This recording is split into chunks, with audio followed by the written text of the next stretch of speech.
how many hours a day you waste or how many hours a week you waste. And the classic answer is something like 4 to 6 hours a day. And so if your life isn't everything it could be, you could ask yourself, well, what would happen if you just stopped wasting the opportunities that are in front of you? You'd be who knows how much more efficient. 10 times more efficient. 20 times more efficient. That's the Pareto distribution.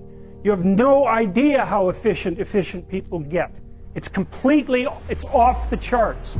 Well, and if we all got our act together collectively and stopped making things worse, because that's another thing people do all the time, not only do they not do what they should to make things better, they actively attempt to make things worse because they're spiteful or resentful or arrogant or deceitful or homicidal or genocidal or all of those things all bundled together in an absolutely pathological package. If people stopped really trying just to make things worse, we have no idea how much better they would get just because of that.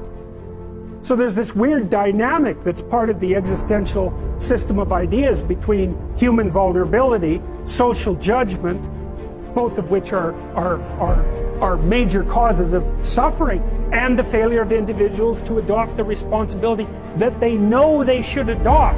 You know, if you take people, and I've told you this, and you expose them voluntarily to things that they are avoiding and are afraid of, you know, that they know they need to overcome in order to meet their goals, their self-defined goals. If you can teach people to stand up in the face of the things they're afraid of, they get stronger. And you don't know what the upper limits to that are, because you might ask yourself, like, if for 10 years, if you didn't avoid doing what you knew you needed to do, by your own definitions, right, within the value structure that you've created, to the degree that you've done that, what would you be like? Well, you know, there are remarkable people who come into the world from time to time, and there are people who do find out over decades-long periods what they could be like if they were who they were, if they spoke their being forward. And they get stronger and stronger and stronger, and we don't know the limits to that. We do not know the limits to that. And so you could say, well, in part, perhaps the reason that you're suffering unbearably can be left at your feet, because you're not everything you could be, and you know it. And of course, that's a terrible thing to admit, and it's a terrible thing to consider, but there's real promise in it, right? Because it means that perhaps there's another way that you could look at the world, and another way that you could act in the world, so what it would reflect back to you would be much better than what it reflects back to you now. So you might say, well, what would happen if you abided by your conscience for 5 years or for 10 years? What sort of position might you be in? What sort of family might you have?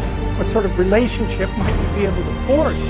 And you can be bloody sure that a relationship that's forged on the basis of who you actually are is going to be a lot stronger and more welcome than one that's forged on the basis of who you aren't. And it's a great basis on which to bring children into the world, for example, because you can have an actual relationship with them instead of torturing them half to death, which is what happens in a tremendously large minority of cases. Because it isn't merely that your fate depends on whether or not you get your act together and to what degree you decide that you're going to live out your own genuine being. It isn't only your fate, it's the fate of everyone that you're networked with. And so, you know, you think, well, there's 7 billion people in the world, and who are you? You're just one little dust mote among that 7 billion, and so it really doesn't matter what you do or don't do, but that's simply not the case. It's the wrong model, because you're at the center of a network. You're a node in a network. Of course, that's even more true now that we have social media. You'll know 1,000 people, at least over the course of your life. And they'll know 1,000 people each, and that puts you 1 person away from 1 million, and 2 persons away from 1 billion. And so that's how you're connected, and the things you do, they're like dropping a stone in a pond. The ripples move outward, and they affect things in ways that you can't fully comprehend, and it means that the things that you do and that you don't do are far more important than you think.